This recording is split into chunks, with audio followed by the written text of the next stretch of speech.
I mentioned it's Michkov Monday at the top, and honestly, that was just to make sure, we have Michkov's name mentioned at some point. But no, I do want to talk about like potential line mates, because I saw a lot of like logjam talk on Twitter, like where are dudes kind of going to fit in? What's this top 9? And I got to tell you, I don't think there's really a logjam. I don't either. Yeah. Right now, they have 14 forwards, and that includes Ryan Johansson and Nick Delorier. Yeah. Now, yes, Nick Delorier 2 years ago played 80 games. Oh shit, Nick Delorier is penciled into this lineup.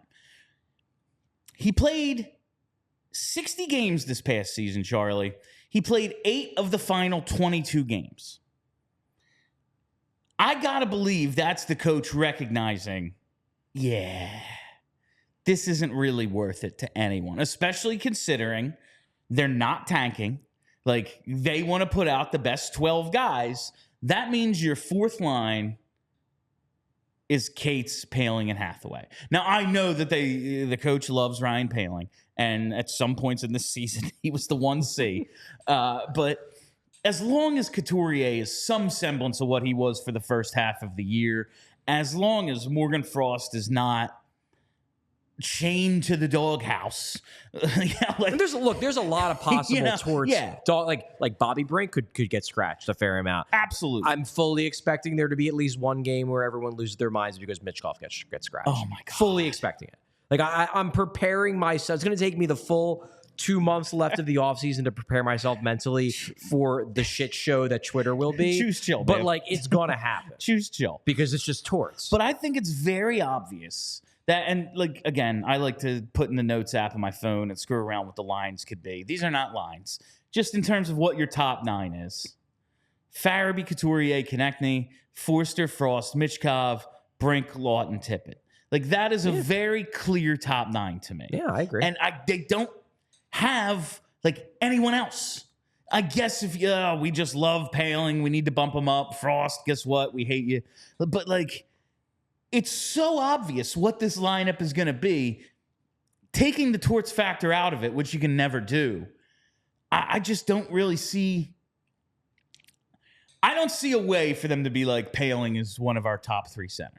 I think he'll get some time up there. They'll shuffle it around. Listen, people are going to get hurt. If he's pushing out Lawton, if Lawton struggles, sure, okay. I get it. Oh, if you want to sub out Lawton and Poehling and make those 2 interchangeable, you never know. Like, Lawton could be traded as soon as this show ends. We have no idea. We'll talk about that in a second. There's a few minutes left. But, like, I just don't see any possibility. Like you said, there's a chance Brink gets scratched a decent amount. Well, I mean, if there's games where they want to get Delorier in, because they're going to play. Like Delorier is not just play. He's going to play. He's going to play, especially when there's games where the other team has a heavyweight. If they are up against Ryan Reeves or Matt Rempe or one of these dudes, he's going to play. Yeah, and you got to move somebody out. I just named 2 guys. Yeah, there's a few. Yeah, I mean, Cates maybe. If Farabee stays in his doghouse, maybe he sits sometimes. Like, there are guys they can sit. I don't think they particularly want to sit a guy like Hathaway. They love him. Obviously, they signed him to that extension. Torts loves Ryan Poehling. Still really surprised me. It wouldn't be a John Tortorella Flyer season if Morgan Frost didn't get scratched at least a couple times. Like, let's be honest here. It's going to happen. It's just what he does. Incredible. It's just torts. So I think they'll figure it out. But no, I think the chatter I saw on Twitter today was mostly about the idea that, well, like, Joel Farabee won't be in the top 6. But while that might be true at times, I think a lot of it's just going to depend on who's going, who's hot, who's scoring at that point. And I do think a lot of that chatter is, it's not that there isn't some truth to it, to the fear that, like, well, what if Farabee and Torts are just on the outs, and then Farabee's value tanks because he ends up spending the whole year on third line. But I do think a lot of it is driven by the bias of people on Twitter that just want trades to happen. Yeah. And they're trying to speak a Joel Farabee trade into existence by saying that, well, he's going to be on the third line. You got to trade him now or else his value is going to go down. And I don't even think they necessarily even fully believe it. It's just that they want a trade to happen. I just, like, labeling any of whoever is playing with Konechny is the de facto top line. I mean, for now, until Michkov shows himself to be what we think he can be. But Like, I'm not expecting that, especially for like the first 30 games. I agree with that. Yeah. Like, I'm not expecting Michkov to be what he's going to be in 2 years right away. If he is, fucking awesome. That'd be cool. So get me the tattoo now. Like, let's Stanley Cup tattoo. But like, I'm slowing down with my early season expectations for him. And maybe they figure out a way to play those two together. You know, it wouldn't be crazy to play Konechny and Michkov together. Konechny's played the left side before. He has. I'm not like Michkov. He's a lefty, right? He shoots lefty. Yeah, but in Russia, you play a lot of opposite side, in which I am all for, because I think playing your offside gives you the best chance to shoot the puck into the net, and that's fun. But like, if Tippett is your first line left wing and that knocks Farabee down, like, I don't know, Farabee, Couturier, Konechny, is that much better than Forster with Lawton and Tippett? Like, tell me which one of these is a first or a third line.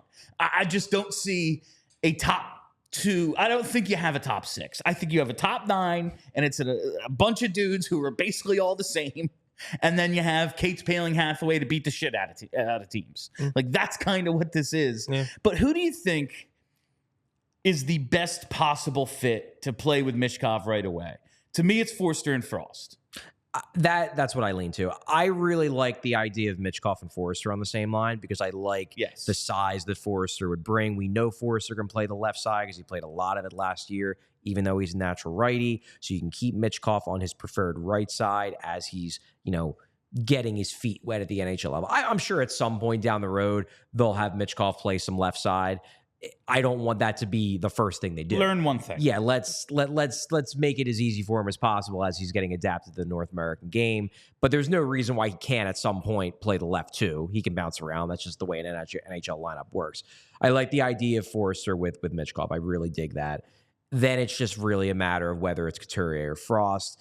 And in theory, I like the playmaking potential of Frost setting up Michkov. Michkov, as I've said on the show before, he's got great puck skills. He's a wizard with the puck. He can pass. But more than anything, he wants to score goals. And more than anything, Morgan Frost wants to set up goals. Scoring a goal is like his last resort. He wants to pass the puck to someone in a dangerous area. That could be a potentially deadly combination. And it also could serve the benefit of making Morgan Frost look a lot better than we thought he was. So I want to try that. Do I think it's possible that we find out that Michkov works much better with Sean Couturier, because Sean Couturier thinks the game at such a high level, because he brings the size that Frost doesn't have, because he's a play driver who can give Michkov more opportunities in the offensive zone? Maybe. That legitimately could be the way it plays out. But the upside potential of Frost-Michkov excites me more right now, in theory, than the upside potential of Couturier-Michkov in the middle of July. We all silly like the mayor.